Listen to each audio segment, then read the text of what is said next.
I was playing Sonic Adventure 2 when I heard my mom talking downstairs.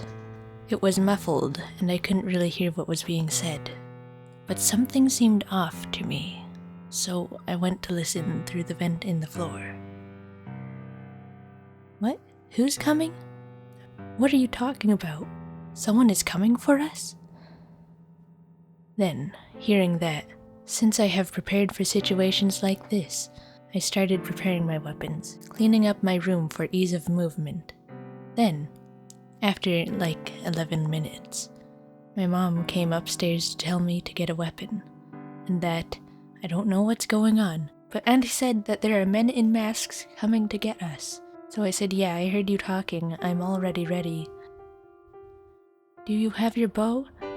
Yeah, I have it ready. Okay, if someone comes through that door, you shoot for the heart, okay? Okay. Then, my mom proceeded to try call some friends to come help protect us. She called 3. One's girlfriend wouldn't let him come. The other just wouldn't.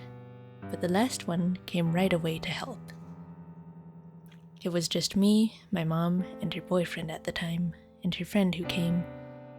She had her gun, I had my bow, and her boyfriend had the bat, and her friend had an axe.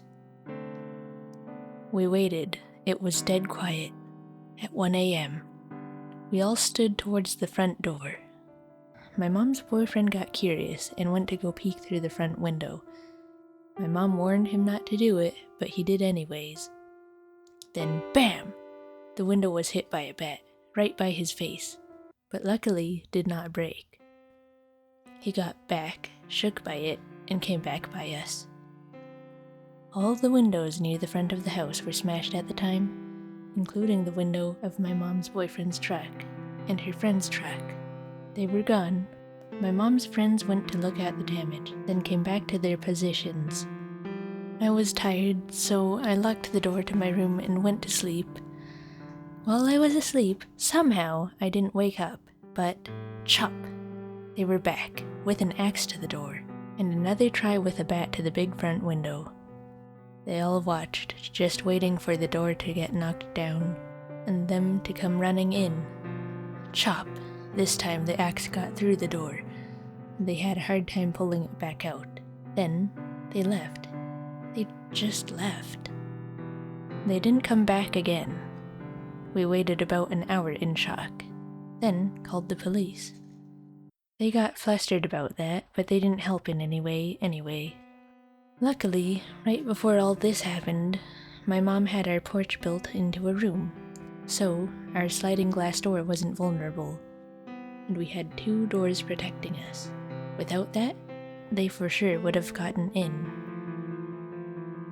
Now on to part 2.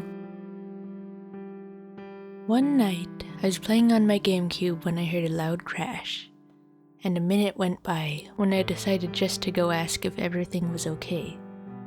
I thought my mom's boyfriend was just downstairs checking the fire, and maybe a shelf fell. But it might have just been a log being thrown into the wood stove.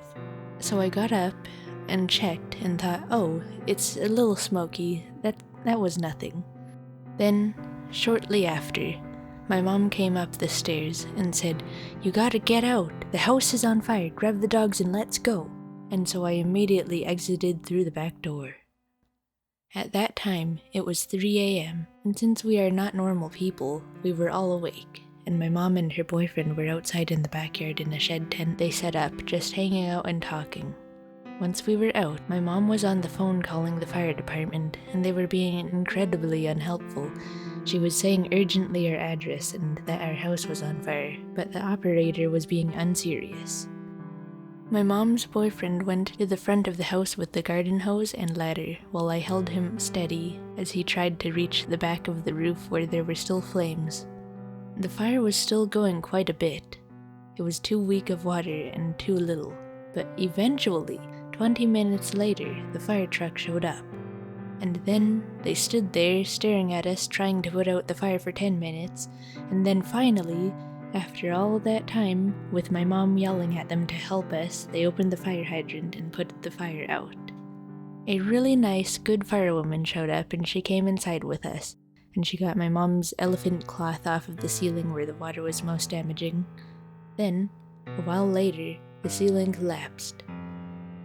We then went to go sleep in a camping trailer that had previously been set up and that we stayed at before.